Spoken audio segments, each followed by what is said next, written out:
Bom dia a todas as mulheres que já estão acompanhando o livro de Santa Edith Einstein. Ontem começamos falando da vocação natural da mulher e não sei se as senhoras se lembram, mas qual é o dom natural, a vocação natural? A predisposição maternal, que se junta à de companheira, de mãe da mulher. Agora, hoje, o capítulo vai falar de outras profissões naturalmente femininas. Chegamos à segunda questão importante. Existem outras profissões femininas além da natural? Só um embotamento subjetivo poderia negar à mulher a capacidade de exercer outras profissões além de esposa e mãe. A experiência das últimas décadas é que, no fundo, a experiência de todos os tempos confirma esta verdade. É lícito afirmar, em caso de necessidade, qualquer mulher normal e sadia pode exercer uma profissão. E mais, não há profissão que não possa ser exercida por uma mulher. Quando se trata de substituir o provedor das crianças que perderam o pai, de sustentar irmãos órfãos ou pais idosos, uma mulher abnegada é capaz de realizar os atos mais incríveis. Também dons e inclinação individuais podem levar à atividade nas mais diversas áreas. Nenhuma mulher é somente mulher. Todas têm sua individualidade e sua predisposição, tanto quanto o homem. E esta predisposição a capacita para essa ou aquela atividade artística, científica, técnica, etc. Em princípio, a predisposição individual pode referir-se a qualquer área, mesmo àquelas mais estranhas à natureza feminina. Mas, nesses casos, não se fala em profissão feminina. Só faz sentido falar em profissões próprias quando estas dependem de tarefas concretas de caráter feminino. Isto é, todas as profissões ligadas a cuidados com pessoas doentes, à educação, à assistência, à compreensão empática do outro. Portanto, a profissão de médica ou a de enfermeira, da professora, da educadora, da empregada doméstica, as modernas profissões sociais na ciência, as atividades ligadas à vida pessoal e concreta, isto é, às ciências humanas e ao trabalho de caráter auxiliar, de serviço, tradução, publicação, eventualmente também de direção compreensiva dos trabalhos alheios. Fica evidente que, no fundo, todos eles exigem a mesma atitude básica da alma que distingue a esposa e a mãe, só que agora ampliada para um círculo maior e a pessoas diversas, e por isso praticamente destrelada dos vínculos vitais do parentesco sanguíneo e mais fortemente ligados ao espiritual. Mas, com isso, perde-se também grande parte dos impulsos naturais próprios da comunhão vital que precisam ter compensados por uma disposição maior ao sacrifício. Além disso, pode-se afirmar que mesmo profissões que, segundo seus requisitos objetivos, não combinam com o modo de ser feminino, devendo ser consideradas mais especificamente como masculinas, em casos concretos da existência humana, podem vir a ser exercidas de uma maneira genuinamente feminina. O trabalho nas fábricas, num escritório comercial, na administração pública, nos órgãos legislativos, num laboratório químico ou num instituto de matemática, todas essas atividades exigem que se lide com material inanimado ou abstrato. Mesmo assim, trata-se, na maior parte dos casos, de um trabalho que reúne pessoas num mesmo espaço físico e, frequentemente, exige divisão do trabalho. Com isso, surge de imediato a chance de desenvolver todas as virtudes femininas. Até podemos afirmar que é justamente nessas situações em que cada um corre o risco de transformar em peça de grande máquina e de perder sua humanidade, que o desdobramento da natureza feminina cria um contrapeso benéfico nesses casos. Na alma da pessoa que sabe que no local de trabalho a aguardam com espírito de cooperação e compreensão, mantém-se viva ou é despertada muita inclinação que de outra forma definharia. Essa é uma das maneiras de dar à vida profissional um cunho feminino, que define do modo de agir da média dos homens. Que difere do modo de agir da média dos homens. Existe ainda outra maneira.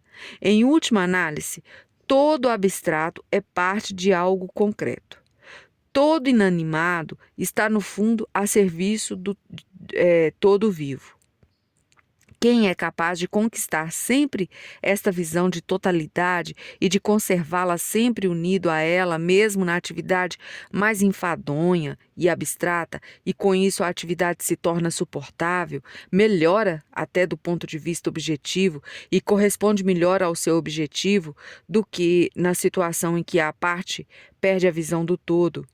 Pode ser que o homem, na elaboração de leis e decretos, vise a melhor forma jurídica, perdendo por assim mesmo de vista as circunstâncias concretas e serem regulamentadas, enquanto que a mulher, se permanecer fiel à sua natureza, também no parlamento e no serviço público, deverá ter em mente o objetivo concreto, procurando adaptar a ele também os meios. Assim, a penetração das mulheres nos diversos setores profissionais pode vir a ser um benefício para toda a vida social, tanto particular quanto pública, desde que se resguarde justamente o aspecto específico da ética feminina. E, novamente, é o exemplo da Mãe de Deus que nos pode mostrar o caminho certo. Eis Maria nas bodas de Caná. Seu olhar silencioso e atento vê tudo e percebe o que falta. Antes que outros se deem conta, antes de surgir algum constrangimento, ela já resolveu o problema. É ela que encontra os meios, que dá as instruções, tudo sem alarido, imperceptivelmente. É o modelo da mulher na atividade profissional.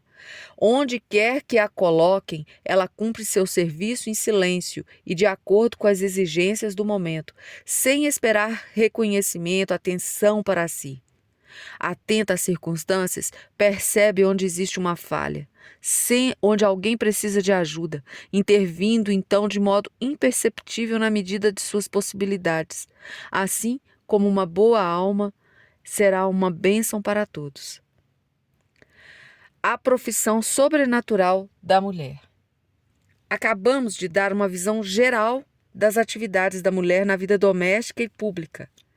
Trata-se de um campo de trabalho rico e fecundo, mas sua ação não se esgota nisso. Hoje, como sempre, desde que exige a Igreja de Cristo, o Senhor chama a seus escolhidos de dentro da família e da vida profissional para um serviço sagrado. A vocação religiosa pode ser entendida como profissão feminina? O chamado é dirigido tanto a homens quanto a mulheres. Trata-se de uma profissão sobrenatural, pois vem do alto, do além, exigindo que ultrapasse o campo do natural e terrestre. Desta maneira, parece que nessa área as diferenças naturais entre os sexos perdem a sua importância. Por outro lado, vale o princípio gratia perfecti, non destruit naturam. É permitido supor, portanto, que tanto a natureza masculina quanto a feminina não sejam suspensas na vida religiosa, e sim que possam ser integradas e aproveitadas de um modo especial. Existe também a possibilidade de que a vida religiosa, com suas condições específicas, venha de uma maneira especial ao encontro das naturezas, masculina e feminina, analogamente ao que se verifica nas profissões terrenas. A profissão religiosa é a entrega irrestrita do ser humano todo e da vida inteira ao serviço de Deus. Ela está condicionada ao uso dos meios que tornam a pessoa apta a realizar essa profissão. renúncia a qualquer tipo de propriedade, renúncia a toda ligação e união vital humana, renúncia à vontade própria. Esta forma de vida permite múltiplas maneiras de concretização. Isto é, o serviço que o Senhor exige dos seus pode assumir as mais diversas maneiras: aprofundamento silencioso na verdade divina, louvor solene de Deus, divulgação da fé, obras de misericórdia, preces e reparação eficácia. Desta maneira, o corpus monásticos se diferencia em diversos membros, examinando os vários campos de atividade dos religiosos e sua distribuição segundo os sexos. Constata-se que todos eles se veem representados tanto em corporações masculinas como femininas. O que difere é a sua relação com a peculiaridade dos sexos.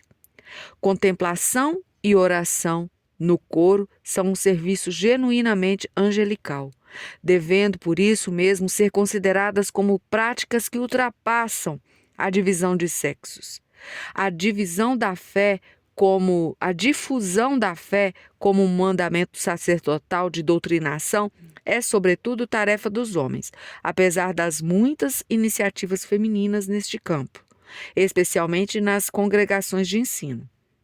As obras de caridade e de imolação na reparação vicária, por sua vez, correspondem mais à natureza feminina. Nas ordens religiosas mais antigas, em que existem um ramo masculino e outro feminino, o trabalho se divide normalmente de tal maneira que o ramo masculino se dedica mais às atividades externas, como pregação popular, serviço missionário, etc., enquanto cabe ao ramo feminino o apostolado silencioso do sacrifício e da oração, e, desde cedo, também o trabalho com a juventude como tarefa apostólica. As congregações femininas ativas de tempos mais recentes, então, exercem atividades genuinamente femininas, educação e caridade. Desta maneira, a atividade da religiosa quase não se distingue hoje em dia materialmente do trabalho da mulher no mundo, já que a grande maioria das comunidades religiosas femininas também exerce atividades externas. Se houver uma diferença, esta só pode ser formal, uma vez que na vida religiosa toda atividade deve ser exercida na obediência e por amor a Deus. Terminamos hoje, então, mais uma parte e amanhã continuaremos falando sobre esta atividade religiosa da mulher feminina no trabalho para Deus e para os homens. A todos, salve Maria.